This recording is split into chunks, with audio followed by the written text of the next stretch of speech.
Adrienne, a lot of folks came into this quarter looking at North America, expecting some degree of weakness, and they got that weakness. The earnings beat pretty handily, and that appeared to be because of China.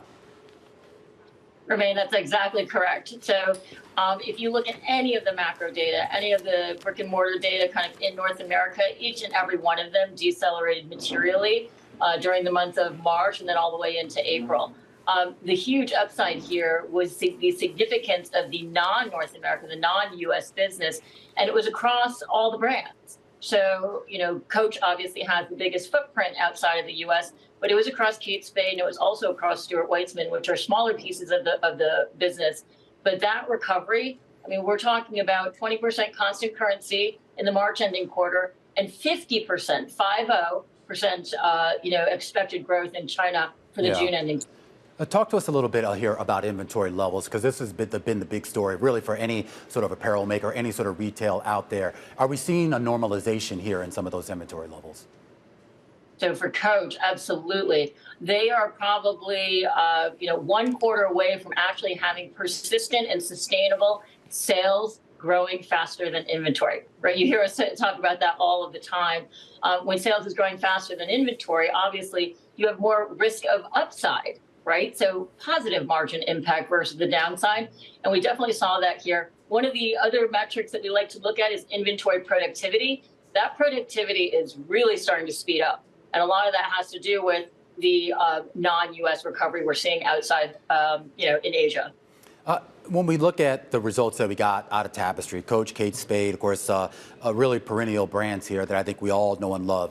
Talk about its direct competitor here, Capri Holdings, Jimmy Choo, was it Michael Kors, probably forgetting something else there here.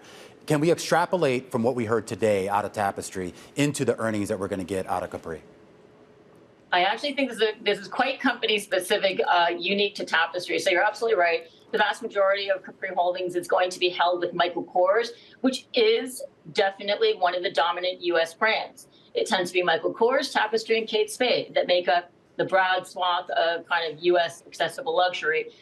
What I would say the difference maker here is that Tapestry has about 16% of their sales coming from China, whereas Capri Holdings, Michael Kors, only has about 8% coming from that. The other big piece of it is going to be wholesale. So wholesale in North America is about 3% for Tapestry. That was actually down 7%. And this whole kind of destocking phenomenon that's happening all over, right? Wholesale's coming in, down for the next couple of quarters. So Capri actually has, and Michael Kors has about 27% exposure to that channel.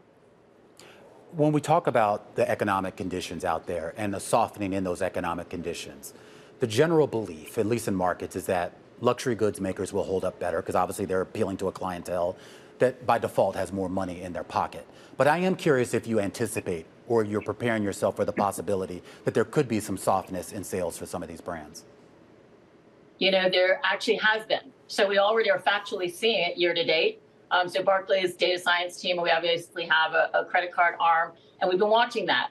And the luxury spenders, those 200,000 and up, the high-end spenders, 150K on average, those two cohorts have actually been decelerating the fastest versus kind of their 50K counterparts. And that's really because they have the money to slow down on the spending with. So they're not immune. We heard this from LVMH. North America was slowing. And again, it's China. China is the region of the world that is actually accelerating. So they're not immune. But what I would say is when we think about that slowing, it's temporary. And you never want to underestimate sort of over a period of a year how many goods a woman will actually find that she does need.